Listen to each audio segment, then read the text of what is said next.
And welcome back. It's another VO podcast. And this week we are honored again to carry on a lot of guests here at the end of the year and first of the year. And we're really happy to do that. This one's kind of taking a dual direction. And at first I said, I'm not even going to try to say it because I know everybody goofs up your last name, but I think I got it pretty close. It's Rob Sciglimpaglia. Nice. Okay. First try. How's that? How long did you practice for that, Troy? How long? Hey, man, a lot more than I did for that recent pharmaceutical spot I did. Sure. Yeah. Rob, welcome. We're so glad to have you. Jake and Alden are here, and we want to talk both sides. You have a history as a voice actor, as an on-screen actor. You are also an entertainment attorney. I know you do real estate, workers' comp, other stuff as well. A SAG-AFTRA actor and voice actor. You have the book out called Voice Over Legal. You kind of started your VO trek, if I remember correctly, what I looked at around 2005. You've had some recognizable spots. You had a Super Bowl commercial in 2012 where you played the straight man. And I remembered it because I remembered the kid, how much he yelled. But till I went back and watched it recently and focused on your part, what a great straight part he played. It was really, really good. And, and I just love it when he just said, don't worry, he'll be done in a minute and all that stuff. It was just really good. If you haven't seen that, go to his website and look that up. It's really good. One of the things you may not know about Rob is he went to Eckerd College in St. Petersburg on a baseball scholarship. We've kind of got that. Oh, that's cool. Yeah, we've got some baseball in common. I had a scholarship to go down to Florida and blew a knee out. And, of course, they said, nope, you don't get that now. Yeah, I know the story. I threw out my arm, but I came back and played at UConn. So. Wow. Okay. What position did you play? I played outfield. Outfield, okay. Left field. Cool. Left field. Yeah, left field in college. I was a catcher. Nice. That's where all the short guys end up, I think. If you're under 5'8", 5'9", you end up catching. Come on, just put a brace on your knee. Get back behind the plate, blowing out your knee. Give me a break. I know.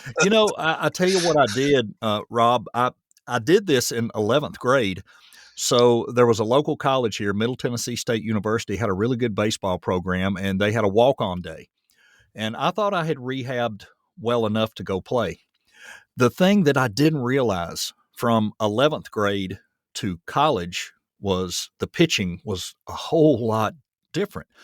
So they put all of us walk-ons in the dugout, one dugout. We were playing against the varsity, and we hit first, and the coach, where do you normally hit in the lineup? I said, I used to hit third or fourth always. He put me in third. I got up there. The first pitch came in, and I'm like, holy Jesus, is that ball moving? I mean, I was probably seeing 50, 60 mile an hour in high school, and then here comes a guy at 85, 90 maybe. Sheesh. Different world. I thought, you've always been able to see the ball, time it up, hit the ball. It's not that hard. Yeah. Next pitch, I drilled it. It's headed toward right center. I think it's gone. I had to speed up a little when I turned first because it hit the warning track and I thought it was going to go. So I was going to try to stretch it to a double and my knee went out right when I made the turn at first. That's the problem is running. That's always the problem. Yeah. So even though I still play and I'm 58 years old, I still play, but that's the running part that is not the fun part about it. Yeah. And they didn't rehab you back in 1980 like they rehab people now. It was a little different back then. The surgeries were rougher and all that. So let's get into the nuts and bolts, and we're probably just going to throw some stuff out there and hear your knowledge on some of this stuff outside of even the VO work. I guess in the last several years, and I know JMC was on just a while back, and he talked about how pay to play had changed and such as that. One of the questions that I had, and these guys will probably have questions along the same lines. When we are booking these jobs on these pay-to-plays, 9 times out of 10, there's no contracts, there's no agreements. It's whatever the terms and conditions are on that platform. What else should we be doing to protect ourselves? I mean, it's just because you're booking it on the platform using their terms of service doesn't mean that you can't send in a contract to the client. Right. You can also fill things in on the on the screen where it does you the details on the proposal? of the job. Yeah, right on the proposal itself. You can put terms in there. and I would for a certain, there's certain jobs that I see on there. I'd be like, Yeah. raise a lot of red flags, and I'd be either I would be putting the audition in at all, or I would be putting a lot of conditions in. Especially now with AI. Oh Yeah. yeah. Yeah. So you got to, like you really should have a rider on every single contract now, saying that, or have a contract saying that they're not going to use your files for AI, Right. because they could do it. They could do it just for that job if they wanted to. The project that you're auditioning for or get the job on, they could just take your voice and just take the AI and change whatever you said. And they Right. could, Right. so just for that, I mean, for that gig, it's not as bad if they take it and use it for other things, but I still would want to know if they're going to Yeah. use my files and then alter them 100%. through AI for that gig too. So Yeah. Right. Right. And it doesn't take as much as it used to from everything we're hearing. Used to it was like, oh, we need almost an hour. But no, you're hearing now a minute or two. 1 minute, yeah. Actually, I got a little something I want to show you here on my phone. Oh man. Okay. So Because I had it's heard 3 minutes. That's even 1 minute. Oh my goodness. Yeah. they only need one. They don't even need a minute really now. They only need, so the more that they have, the better the clone's going to sound. Sure. Mm-hmm. That's the thing. But Right. Right. hold on, let me just pull this up. And My Speechify, myvoice.speechify.com. mm-hmm. So you guys get a chance, go play with it. You can just hit the import my voice, talk in here for a minute, or you can just pull a file up that you already have. Mm-hmm. So I put a file in here I have a 1 minute audiobook sample that I put in here, right? And then you just hit the generate audio button, and it'll read the script that you can post the script in there. So I'll just let you see what it sounds like when Oh my. it's done importing. Amazing. And what's the website? That's myvoice.speechify.com. Speechify. Oh, myvoice.speechify. So Yeah, it's scary. It's cooking right now, but I'll let you know when when it finishes. I'll play it so you can hear that. You compare it to how I'm talking now, and Yeah. you'll see how scary it is. Yeah. 'Cause Yeah. Very. there it I is. have Here, hold on. Speechify has revolutionized my productivity with its custom text-to-speech voices. Partnering with Speechify allowed me to clone my own voice, making it faster than ever to create new audio and video content. If you're a content creator, podcaster, video editor, or anyone else looking to elevate your projects with top-notch voiceovers, I highly recommend giving Speechify a try. Thanks to Speechify, I can now confidently deliver outstanding results every time. That was based on that was just a 1 minute sample. Yeah. Like you do, or I guess it's a 3 minute thing. You do they take the sample of an audio book and they use it to sell. Yeah. I put that up there, and that's what came That's out of it. I amazing. could still That's hear amazing. I could still really hear the telltale cadence of AI Yes. though. Yes. Yeah. And that's Yeah. something that even with more speech, it takes longer, I think, to weed that Yeah. AI cadence out. Well, Yeah. that's based on that's what I was saying. So Yeah. the more sample you give, Yeah. the less of that cadence that you're going to hear, the more natural it's going Yeah. to sound. That's only 3 minutes of my speech. Golly, that's So- crazy. And It is. I mean, you can fool somebody with that, Oh, and that's sure. just, and that's Sure. just, that's like a free thing that you get Yeah. Yeah. over the internet. Yeah. That's not the big programs that they use when these guys are doing AI on the professional jobs. So And as we hear Wow. all the time, it's good enough for some jobs, and for some things, it is good enough. Sure. I know there's places the human voice just, they can't, it's not going to be replaced, but there is a lot of places that something like that is good enough. And Alden, you had brought this up before, companies turning to it a lot more for training and stuff. And we sometimes think, well, if they don't care anymore about their employees to provide a real voice, it seems very unfair, but it is what it is. It's a I think budget. it talks about, I think it's a telltale of their priority. Their priority is saving money Sure. using Right. AI. So what are they Right. communicating to their employees? Our priority is not quality. Our priority is cheap. Right. And so you're Right. building a cheap, employee base that doesn't Yeah. really care about value oftentimes. Right. Right.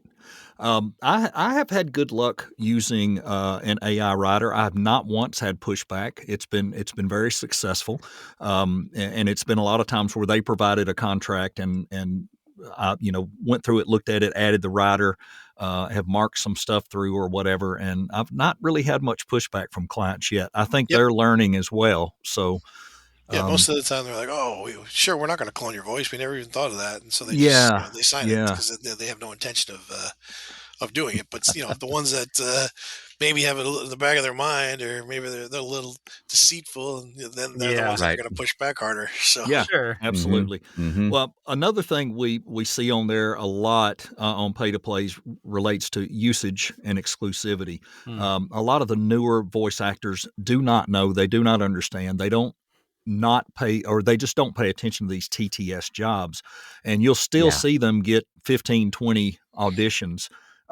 Tell us a little bit about those two things and why it's not good to do those jobs. yeah, I mean, so you should obviously you want to limit um, in perpetuity Yeah. Mm-hmm. exclusivity jobs as Mm-hmm. much as you can Yep. because it just number one, no one there's no one that's going to use anything in perpetuity, right? Because just think about it. No one survives forever. Yeah. Right. Like it's a finite. We're all Yeah. finite beings. Right. We're only here for a small period of time. So like, no one's going to use anything in perpetuity. It's ridiculous. So Mm-hmm. what Mm-hmm. it means is just the client they don't know what they want to do with. They're just trying to keep their options open. So But they you want to really got own to your nail. voice. They want to just do whatever they use however they want later on Right. and figure it out later on. So you Yeah. got to nail it Yeah. down as to how they're going to use the voice and how they're Right. going to use their file and how long they're going to use it for because some of them time out themselves, like if it's a Christmas 2023 special, you're doing the commercials, well, okay, fine, you can have it in perpetuity because they're not going to use it. I mean, they can't use it again. Yeah. Yeah. Yeah. Right. I'd have to Right. change it, or they'd have to change it by AI for 2024, right? So Sure. Right. um, but for the most part, you don't you don't want them to be able to take your file and use it for anything they want forever, right? So Mm-hmm. Yeah. and it affects exclusivity because if you have a commercial that's airing, say for Coke, and you gave them in perpetuity rights, and then they start airing it again next year, and the year after, and the year after, that means you can't do anything for any other carbonated beverage, Pepsi or anything else, while that it's airing. Mm-hmm. So, and with non-union, the lines are so blurred now because, like, union it used to be for commercials. That's why you had the 13-week cycles, and that's why they paid residuals through that, so you get paid for not being able to voice other similar types of spots. But now, non-union, what happens if they use it for an e-learning thing? And Yeah. it's e-learning on YouTube. Is that considered? And like say it's you're training Coke employees on how to do something, and then you want to do a job for Pepsi, and Pepsi's like, no, we need exclusivity. Do you have anything that you did for another company? And you did this e-learning thing. It's not a commercial, which traditionally wouldn't be in conflict. But now, you Mm-hmm. know, who knows? Right. If you Right. gave, if you gave a perp to them, right, in Right. perpetuity Yeah. rights, yeah, who knows if that's considered to be a conflict or Mm-hmm. it's affecting exclusivity. So that's why it's important to nail these terms down so It you know how really, to deal with those yeah. issues. It really is, and we can't count on the pay-to-play sites to organize that for us because No, they are posting and promoting all these in perpetuity jobs, and they're counting on the talent to discern that and not do it if they don't want to do it. yeah, But Mm-hmm. they just take the yeah, terms that the clients give them and post it. right, That's it. right, They don't really do anything about right. altering them or weeding them out. Or I mean, they try to weed out fraud and scams. That's Sure. fine, and those slip through too, Yeah. right? Hmm. So Right. if They those are slip slipping in. through, they're not going to care about exclusivity and things like that. Those are things that the Yeah. actor have to care about Yep. themselves, Yep. Yeah. and those they have to address it themselves. And to So educate the client on what you were just talking about regarding exclusivity versus in perpetuity, that right, onus is on the talent to educate the client, exactly, not the pay-to-play site. exactly, right, and if you talk to agents, they'll tell you the same thing. Nobody uses anything in perpetuity. So let's just figure out what you want to use it for, how Right. long, and then we'll Right. figure out a fair price for you. Yeah. Right. Fair Because usage. things are going to have a shelf life. They're not going to last forever. So let's just figure out what that is, and then it's much easier to price it. So I think a lot of these clients on the pay to plays, because it's easy to go in there and click a box, and they just click that perpetuity box or that, whatever, because it covers everything and they don't have to worry about it. Exactly. I don't know how many things I've seen lately. Like you said, they cover this Christmas. It's a Christmas thing. And it says, online in perpetuity. No, it's not. It's not even worldwide. They're just playing it in their office. And sometimes you read through that. And like you said, stick it in the proposal. This is only good for so many or a year or whatever. Yeah. Let's touch a little bit about liability as a voice actor, because I had heard a story about, and I don't know if it was true or not, about someone had gotten sued over something that they had voiced because of slander. And how do we as voice actors protect ourselves, or what should we do? Should we be carrying some kind of liability insurance? What should we be doing? So what you want to do is make sure in your contract that the client indemnifies you. So make sure there's an indemnification clause, indemnification and hold harmless clause in the contract that says if you get sued, the client's going to take care of it. They're gonna pay for it. They're gonna hire the lawyer. They're gonna pay if there's any judgment, right? Because that's not your slander is not you. You're just reading what someone wrote, Right. So but the way slander law works is it doesn't matter if you spoke it and someone else wrote it. You still could be sued and still be held responsible for slander because you're the one that spoke. You're the one that spoke the words. So business insurance covers that too. Business insurance does cover libel and slander. So that would be one reason to get it if you're concerned. But you don't really need to get business insurance. Because if you just just make sure that you're looking at what the script is saying, and if it seems like it's false, seems like it's not true, then you got to make sure that the client's going to take care of it because their insurance should take care of it, not yours. Right. So, right. But you can get any business policy. Well, most business policies cover slander, so that would be one reason to get a business policy. Which would cover all business liability. So, like if you had someone come to your home studio and they fell or something like that, your business insurance would cover it. You wouldn't have to worry about if your homeowners covers it or not. Yeah. Right. Makes sense. I see a lot of user generated content or whatever these are, where people are going on doing these, what I'd call a false testimonial, and stuff like that would scare me to death. Yes. Anytime you're talking about, you're promoting a product.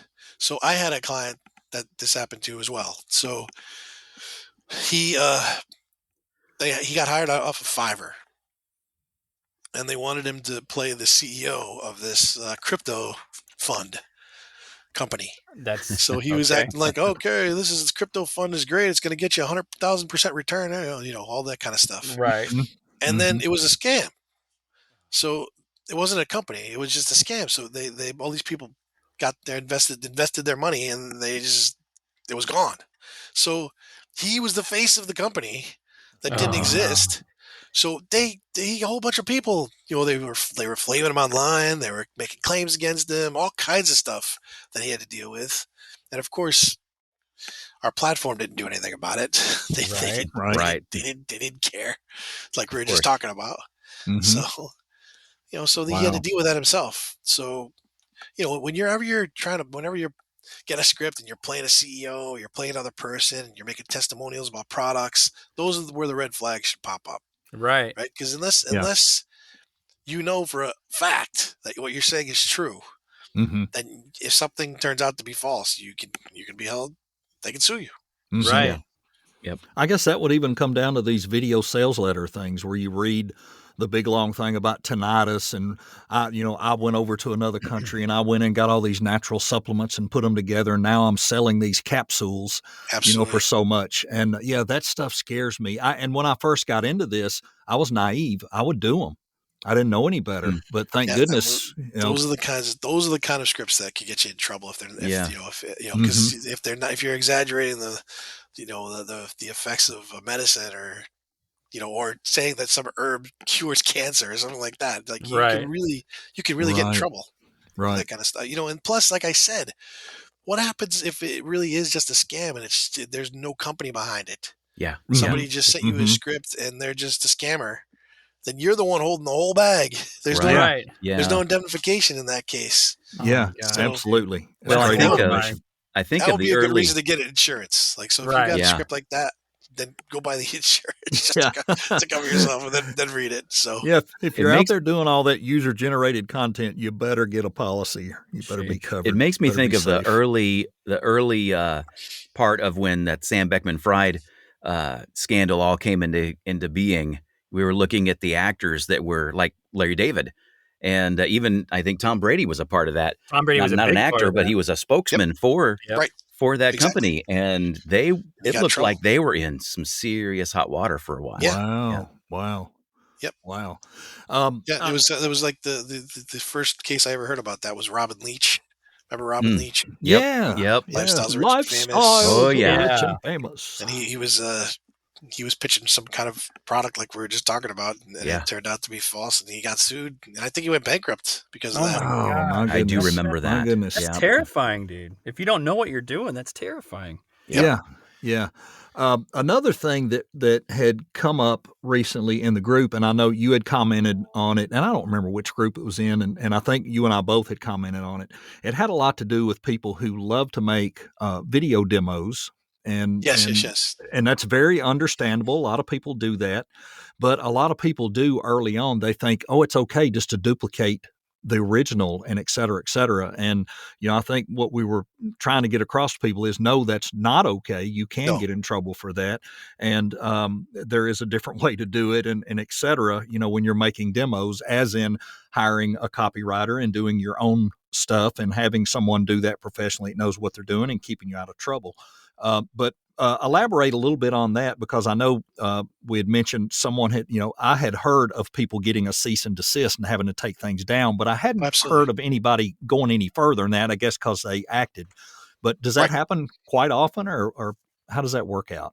Yeah, so what you're talking about is, so let's just use my Super Bowl commercial for an example. Okay. Like, say someone wanted to recreate that whole Super Bowl commercial and then post it up online, or use the original, all the pictures, and just change the voices, Mm-hmm. right? Because that's what they do with the video demos. They'll use the original pictures, and then they'll take they'll take the original voiceover off and put their voice on as a demo. So Mm-hmm. whoever created those pictures has a copyright on it, right? That's their property. So this is one of the things that I see people don't understand about copyright is they think there's like some copyright police that come out of the sky and like bust you and put you in jail if you violate copyright. And that's not how it works. The person that created that work is the one that can come after you, right? So it's not like the government's going to come and arrest you or anything like that. It's the person that created that work. So Right. there's no way of knowing when you swipe someone's picture, video, if they're going to come after you or not, right? There's no way of knowing that. So obviously, if you swipe someone's picture and use it and put your voice over it, of course they can come after you. Why wouldn't they be able to? Yeah. So I see all these arguments that that's fair use. That's fair use. We're allowed to do it through fair use. Well, fair use is a defense to copyright. So that means if you're arguing fair use, you're already lost because you're sitting in a court in the defendant's table with a judge in front of you, paying 20 grand to your lawyer, arguing fair use, right? Because you have to say it meets the 4 criteria that the Supreme Court set for fair use. The first one is it's not a commercial purpose. That's the first one. So I don't know what voiceover artist that created a video demo, to show what they could do so they get hired, can say, I'm not using this for commercial purpose. I don't know Mm-hmm. how you could use that as defense, but that's the first one. And then the other ones are, if it's far enough, there's a change enough, so it's transformative. There's 3 other ones, but the number one, part of the fair use test is that it's not for commercial purposes. So I can't tell somebody that when they come to me and show me, oh, look, I used Toyota commercial. I used all the video and I just put my voice up on it. Now I'm going to put it up online. I can't tell them if they're going to get sued or not. I don't know. Mm-hmm. But Mm-hmm. Toyota may know. Right. Right? Right. Did you call Toyota and ask them if it was okay? Because they're the ones that are coming after you. Not Mhm. me. I don't Right. know. I don't have a crystal ball. Right. Whoever made that Right. commercial is the one that's coming after you. So, Right. like, if I get asked this question all the time, is it okay? I don't know if it's okay. No, it's not okay. Toyota can come after you. Are they going to come after me? I don't know. Like, I don't know. So, like, people want me. They'll come to me and ask me for my advice, and they really want me to put my rubber stamp of approval on it. Which I can't do because You're not the it's just entity. the law.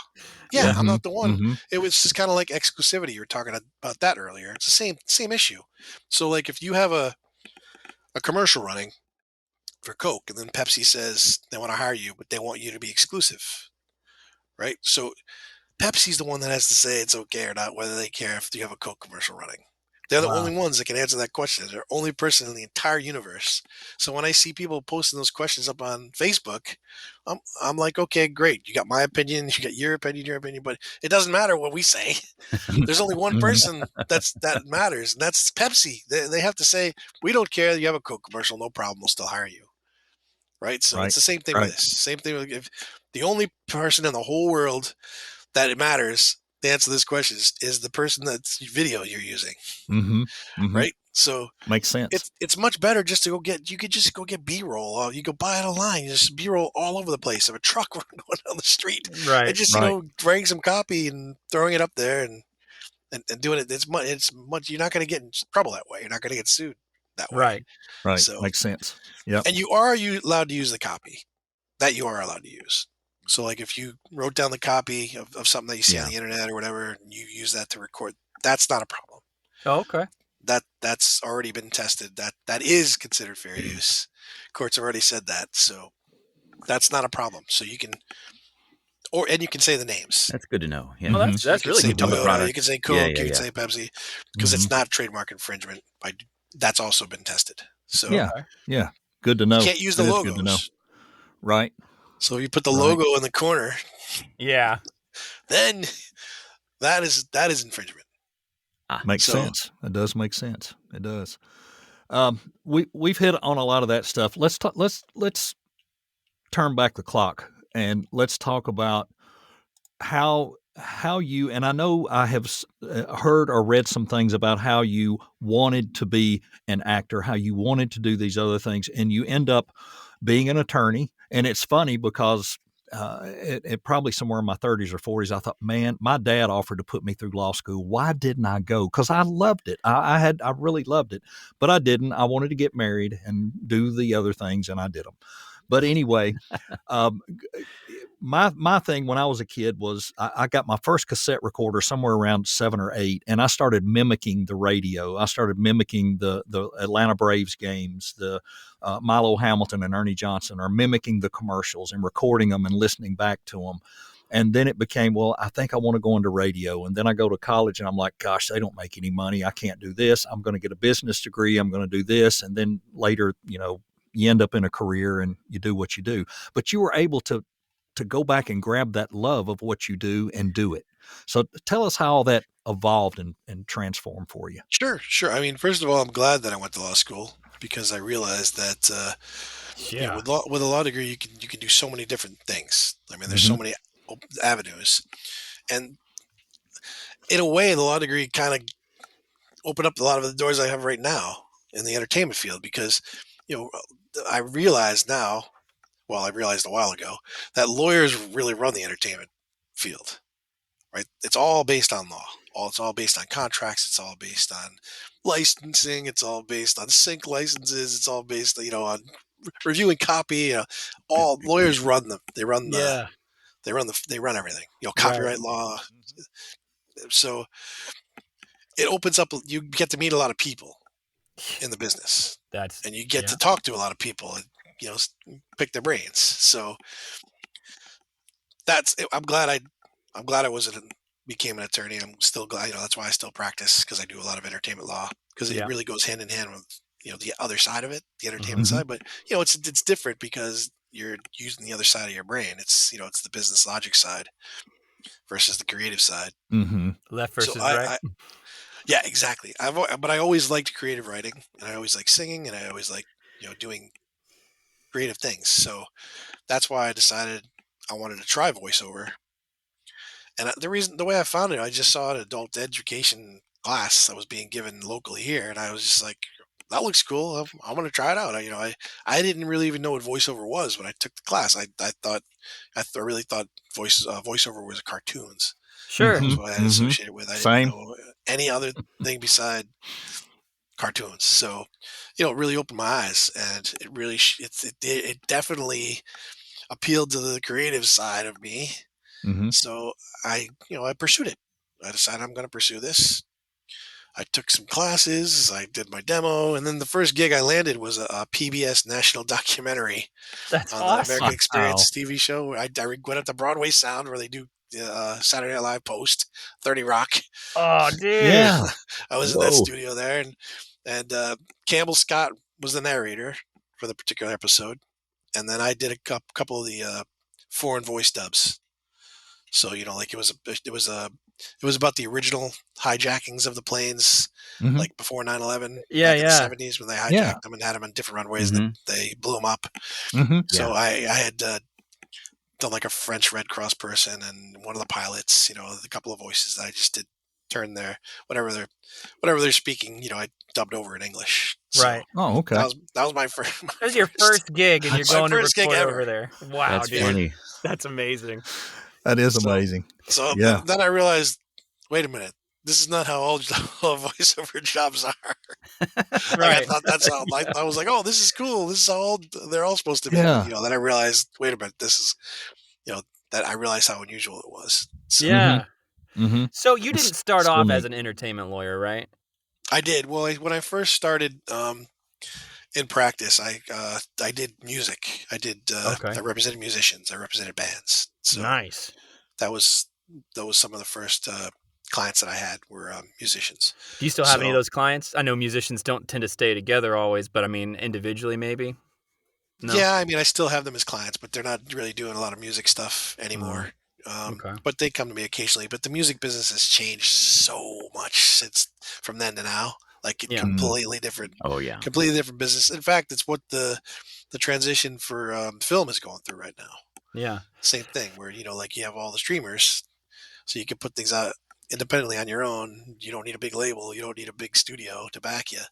That's how it was back then. It was all the studios, all the big recording labels. If you didn't get signed to a big recording label and you went indie, forget about it. You were never getting on the radio, and Well- no one would listen to you. Now you can just go on to Spotify or Right. Apple Music or one of the million platforms, and you can get on there and be heard and get a million or million hits, million listens. It's so much different now than it was back then. So Mm-hmm. So how rapidly are things changing, and what's it like having to keep up with changes like that, like in the internet? I mean, I imagine like, is there like a source that you have to check maybe once a week, once a month or something, just to make sure you're up to date on everything? Or is it just kind of like there's no one source. I just there's cases that I subscribe to, so I get I get this, when a case comes down, I'll get a notification that I read it. Really just if you hook up to Apple News or Google, you'll keep on top of a lot of the stuff that's going on. Okay. So True. kind of set your It's, filters or whatever, make sure you're getting that kind of stuff? yeah, you just put down, I'll go on Apple News and I subscribe to it so that when a news story hits, I get a notification on my phone. And a lot of the Apple News stuff relates to technology. So, Right. like all the lawsuits for the AI, Yeah. like the authors and the artists, the painters, they're suing, and the photographers, they brought those class actions against OpenAI for generative AI. Right. That kind of stuff. I learned that through Apple News. I'll just get a pop up, and then I'll go, if I want to research it more, I'll go actually look for the court case and read it. I sat in a thing earlier in 2023, like probably the beginning of that. I took Paul Schmidt's course and he has weekly meetings with his people and whatnot. And in one of those, he had his entertainment attorney in there, and AI was obviously brought up. And this was actually not long after ChatGPT was like a thing, like became a thing. And she had said, the law hadn't really caught up with AI and stuff like, people's stuff being stolen. because of how rapid that's kind of grown, is the law still catching up? I mean, Yes. I guess it's always going to always try to be catching up because of how rapid things are improving and changing and what their capabilities, I mean, AI's capabilities is, right? Yeah, they just passed a law very, very recently because the politicians were all worried about getting deep faked. Oh, well, that is scary. So that's why they passed the law. But it's more the law that they passed is for more people swiping somebody's voice and using it, like that for a deep fake for a Right. politician, or for like when you get the spam calls or scam calls that your kid's talking to you, telling you to send money because they're kidnapped, and that's an AI voice. So like that's what the laws. That's what it's more geared toward now. Right. So it's going to filter down to the artists soon, but they're not really. Yeah. That's a secondary side issue right now for the for Right, the because people in legislator. power that actually could pull something in their way, those are the ones they're worrying about being copied. Well, they're worried about the more general public. Ah, So they're worried more about people that, like some innocent person that gets their voice Yeah. stolen, and then some scammer empties out their bank, right. That makes sense. or a politician, he's just hanging out, and all of a sudden he's online giving a speech talking about Hitler or something. You know what I mean? Like Yeah, they're concerned Right. about that Right. because Makes sense. they're more innocent victims. Like for us, like we have more control over Mhm. where our work goes. Like that's why we have the riders. That's why we have contracts. So we have a little more control. Yeah, we're expected to know a little better, Right. I guess, and that's Well, part not of that it. we know better. It's just that we have more. We can remedy it more. Makes You know what I sense. mean? Yep. Yep. If someone steals our voice and we're a victim like everybody else, that's different. Sure. But our Yeah. work is different. Our work is different than just our everyday voice. Right. So Right. Yeah. Absolutely. What is your work balance like between the lawyering and voiceover and acting? Yeah. How do you balance all that? it's all blended together. Yeah. It really is all blended together. So Constantly doing it's it. just like, even when I'm practicing law, most of the time it's entertainment related, it's voiceover related, it's acting related, it's film, because I produce films too, and Oh, I that's represent awesome. filmmakers. So most of it is that I do workers' comp, I do real estate, I do taxes. A lot of times they're for artists Yeah. that I'm doing that stuff for. All So ties really, together. Yeah. workers' comp and personal injury is really the only stuff that's not, that's outside the entertainment business completely. Right. But then, like yesterday, I got an email. Are you around next week? We want you to voice a national commercial. Yes, for one of my clients. So yeah, no problem. I'm around. They're checking to see if I'm around or I'm going away. But that happens every day. It's it depends on if it's coming from a talent that wants me to review a contract, or if it's somebody that wants me to voice something, or it's a filmmaker. Like actually, I had and the same thing happened yesterday from a filmmaker. They wanted me to set up an LLC for them for the film that they're making. So, like it's so combined now that it's like I can't separate it even if Yeah. I Yeah. tried. So Makes sense. it's probably like 80% entertainment stuff, which includes the law mixed in, and 20% all just completely law. Yeah. So, Yeah. Wow. Yeah. Yeah. You just have to keep a nice tight calendar and balance and Yeah. juggle, and that's all I mean, you you've can been doing do. it for so Yeah. long, you probably got it down to Second your nature. kind of science kind of thing. Yeah. Absolutely. Yeah, It's for sure. Because For sure. I prioritize it. Because there's sometimes stuff comes in that is it's just going to be a time suck. So Mhm. I know that right Mhm. away, that this is going to take too much time. And then when it takes too much time, not even if it was a project I wanted to do and it was free, if it takes too much time, I can't make money on the other stuff that I'm giving up the time for. And that's where it's the Right. issue, because that's where it affects me paying my bills. Yeah. Right. So it's not that I don't like to do free stuff. It's an economic necessity. Yeah. Right. And if I Right. take it, if it's something quick, no problem. But if it's something that's going to take time, Mhm. then and it has to really be something that I'm really passionate about, and then I have to budget for it. Yeah. Right. Because Yeah. I know I'm going to lose a certain percentage of income, so I gotta budget for that so that I pay my bills. Yeah, Yeah. absolutely. Well, I Makes know Rob helped me a while back. I had my first management contract, and I was naive with it. I really didn't know that much about what to look for, and he went, and of course it helped that he knew the person it came from, Sure. and he was able to run through that and quickly get it back to me and tell me, maybe take this out or maybe question this, and it was great. It was a great process. I know he helps a lot of people like that, and we'll get into here in just a second. We'll get into how to reach out and get to him. We also want to talk a little bit more about the book, Voiceover Legal. I know it's available on Amazon, but you also have a website where you can go into a PDF download, I think. Yep. So Amazon's got the electronic version. Oh, nice. So you can get the Kindle version or the e-version. But if you go to voiceoverlegal.com, you can get a paperback.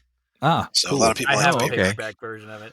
Cool. Yeah, Nice. actually, I ran into you at One Voice. I think I was volunteering there. I was checking people's badges every time they were going into a session, and I looked up when I scanned yours, and I just said, "I have your book," and you were like, "Oh, cool." I was like, "I'm sure," and I think I even said, "I'm pretty sure everybody here probably has your book." So, Yeah, it's cool. I love people say they have the book. It's awesome. oh yeah, So- for sure. Well, it's a great book to have. Good resource. Yeah, for Thanks. sure. Of For course, sure. man. So we picked up on that part. Now, Rob, if somebody does have something they need you to review, they want to work with you on getting contracts or getting things done, what's the easiest way to reach out to you? Easiest way is by email. So robscig at usa.net, Okay. or they can go to my website, robscigesq.com. Okay. And you're in several of the Facebook groups, so if they happen to see you there, they could probably at least ping you there if they didn't get the information here. You're just a wonderful resource. I appreciate, the time you spent on the little item that I had. Appreciate everything you do for the industry. I think we've been educated today. We've learned a little more about Rob and his VO career, because I bet a lot of people, when they see him, they think, hey, that's the VO lawyer, and they don't really realize this guy he's also a VO and an actor, and has got some really cool credits to his work. Go look at his website and look at some of the stuff he's done. It's very interesting, and I was just impressed too that he's a ball player. It's nice to have some fellow ball players around. I Just don't a run into a lot well-rounded of guy. them. I still play. Like I said, That's I played amazing. That's man. awesome. Four softball teams. Holy awesome. crap, man! That's awesome. I manage the SAG after team in Central Park. Oh, do you really? I pitch. So That's amazing. That is man. neat. That is neat. That's awesome. Cool. Well, thanks so much, Rob. We don't want to tie you up because I know that calendar's tight, and Sure. we do really appreciate the time spent with us, and wish you all the best on the VO career side and the acting side. And we're sure that the legal will continue, because there's so many of us out there getting in and out of the business and need the advice. So thanks for that. Alden, Jake, any last things for Rob? I just Been really wanted to. educational. Yeah, it's been definitely educational. What was it like when you saw your Super Bowl commercial for the first time? Oh, that's a great question, because it was so exciting. I'm sure. You guys have a couple more minutes? I could tell you the story as to Yeah. Absolutely. because it'll show Absolutely. why it was so exciting. So when I had shot that commercial, I had done a play with the woman who played my wife in that commercial, Mhm. Jamie Keohane, and she had just like texted me one day, and she's like, "Do you want to be my husband?" That's what the text said. And I wrote back, and I'm like, "You know I'm married, right?" And she's like, "Yes." God, she's like, she got mad. She's like, "Yes, I know you're married. I'm talking about doing a commercial." Oh, that's great. She was joking around. So I was Sure, like, "Yes." Then I asked her what it was for, and she told me it was for this commercial. It was going to be a spec for. It was a commercial that was going to the London. They were going to, if they got picked, it was going to the London Film Festival. It was going to be played in the London Film Festival. So I looked up the kid's work, and I was like, "This kid's great. Yeah, I want to do this." So it was a spec thing. It wasn't even pay. I signed that if we got, if it went anywhere, it would, I would get paid. It would go SAG, whatever. So Chevy, it was for Chevy. They saw the commercial, and they took it out. They pulled it from the London Film Fest. And they said, we're going to put it into our Super Bowl contest. Oh my gosh. So it was like a contest. It was like a Doritos type of thing. Yeah, So yeah. Mhm. I Yeah. understood, actually. So people were voting for it, and there was so much buzz about it, and it won. That's amazing. So then when the commercial came out, it aired. And actually, it aired. They surprised us, and they put it on the NFC championship game a week before the Super Bowl. Yeah. So that's when it first aired, and no one knew that it was going to be airing there. So we all went, we went crazy. We went Of nuts. course. And it was huge because it was like everyone kind of whoever voted for it, it felt like they had a piece. They had a stake in it. So Yeah. that's why it was so exciting. And then Yeah. the following week, the sponsor of the contest threw a party in New York City. So we went down and we like premiered the commercial, at this restaurant where they did the party. So That's That's amazing, man. neat. That's That got to is be very just a cool. cool experience to have. Like, just like the process of it getting to the Super Bowl alone is a Exactly. story in and of Yeah. itself. Yeah. That's That's amazing. amazing, man. Thank you And- so and- much for sharing that with us. Yeah, no I problem. was excited because one guy here in my town sent me a message after the Super Bowl and said, "Hey, I think I heard you on TV after the Super Bowl." And I'm like, "Yeah, you did," but that was it. One guy. Yeah, well, that was that's how I knew it aired on the NFC Championship game because my phone was like blowing up. I'm like, what's going on here? Oh, man. Yeah. And then there's like Yeah. I got like 30 messages. We just saw you on the NFC. We just saw you on the. I was like, That's dog. great. Oh, It was great. It was Oh, crazy. man. That's great. That's great. That is so awesome. I love hearing that stuff. Catching the stuff in the wild, nothing like it. oh no. Well, again, Rob, thank you so much. And Yes. for people to reach out, we've dropped the information there. We'll also put it in the show notes. That way, if you want to reach out and you have things to ask him about, he's just fantastic to get back to you. A busy guy. Give him a minute, but he'll get back to you, and he will. I also have another thing that I'd like to talk about if I could, because Sure. it's a way for people to get a hold of me. It's a new thing I just started. 100%. I started a membership program for people, for artists, voiceover artists, business owners. It's called Attorney on Demand. You can go to www.attyondemand.com, and $74 a month. You get all the questions you want answered during a month. You get free contract review. You get a free contract template. You get discounts on LLCs and trademarks and copyrights. That's So- amazing. That's a great idea. Absolutely. Yeah. So Yeah, it's been I like it. it's been popular so far, and it's just a way for me to get more people that can use my services, and it's good for both of us. So, Yeah. Mhm. Yeah, What was that's that one more awesome. time? What's the website one more time? Attorney on Demand, www.attyondemand.com. Excellent. Okay. Great. What a great domain to wrap Yep. up to. Oh, yeah. No Yeah, kidding. that's a great one. Rob, thanks again. Happy holidays. This probably won't air until probably right after the first of the year, but want to wish you happy holidays and thank you again for your time. We greatly, greatly appreciate it. We do. Thank you. Yep. Very much. Thanks for having me. Thanks. Absolutely.